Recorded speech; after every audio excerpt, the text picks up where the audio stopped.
Hi, my name's Howard, and I'm on a pilgrimage for nature walk.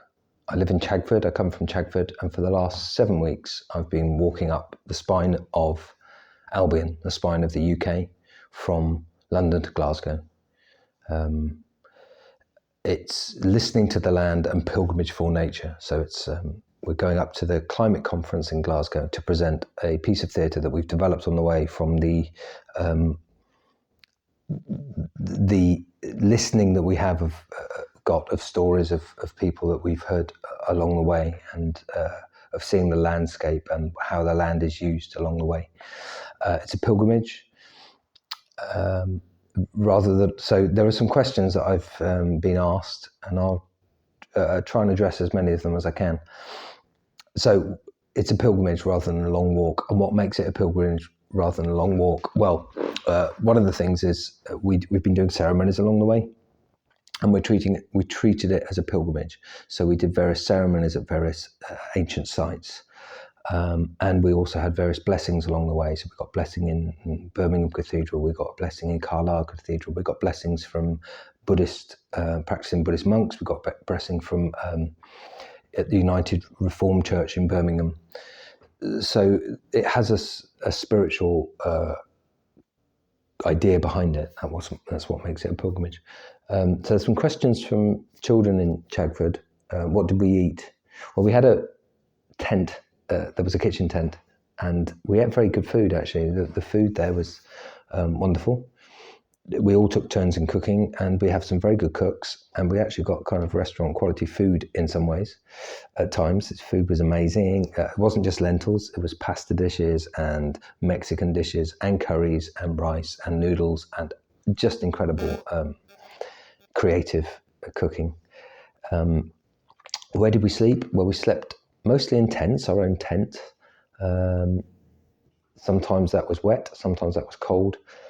We also occasionally slept in halls. There was a whole period when it was really wet that a lot of churches opened their doors to us, or community groups opened like community halls for us to sleep in.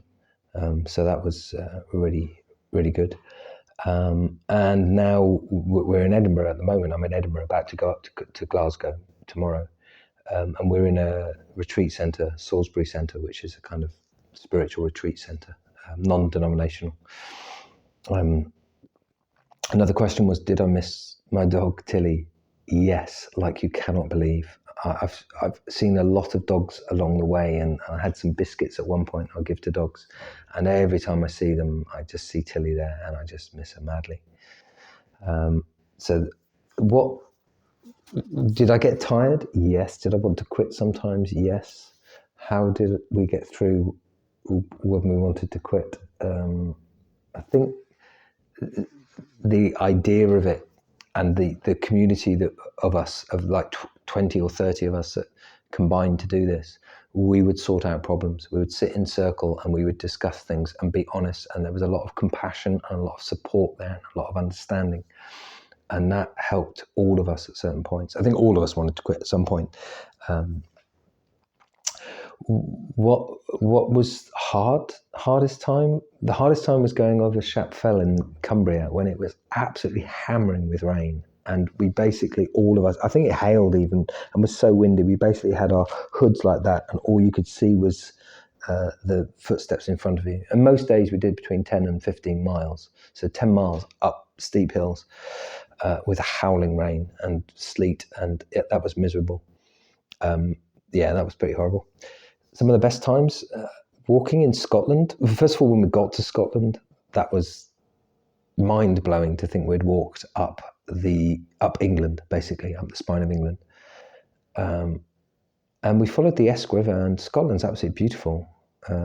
So walking up the river in these sort of Scottish valleys, just unbelievable. The air's so still and the mists are just so clear.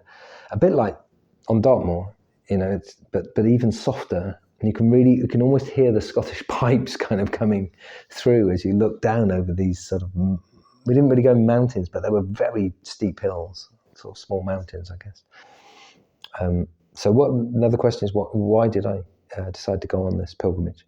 Well, one, because it included performance. I'm a performer. I work in theatre, particularly with fooling, and fooling is central to what we're doing. We're doing improvised performance, which is taking ideas that we've heard and weaving them into stories. We've just done one. I've just come off tonight off a performance that went very well around a big campfire in the Salisbury Centre. And yeah, it's quite interesting just improvising these stories, creating little scenes, speaking about the issues of today in front of an audience. So that's what kind of drew me to it. And the pilgrimage side. I wanted to do a pilgrimage. I enjoyed that. What other questions were there? What will I bring back with me from this? Ooh, I don't know. I've got a love and respect for nature. I'm being outdoors all the time. That's been quite something. So much more outdoorsy than I have been, and an understanding that right all through the country there are small groups doing things, making changes in their community. And I know that happens a lot around Chagford and in Devon. There's a lot of groups that are just doing these things to change, to make change, and to live in a more sustainable way. And that I think I'll bring back. Yeah. Okay, so that's me. I'm about to go to Glasgow. We've got another 2 weeks.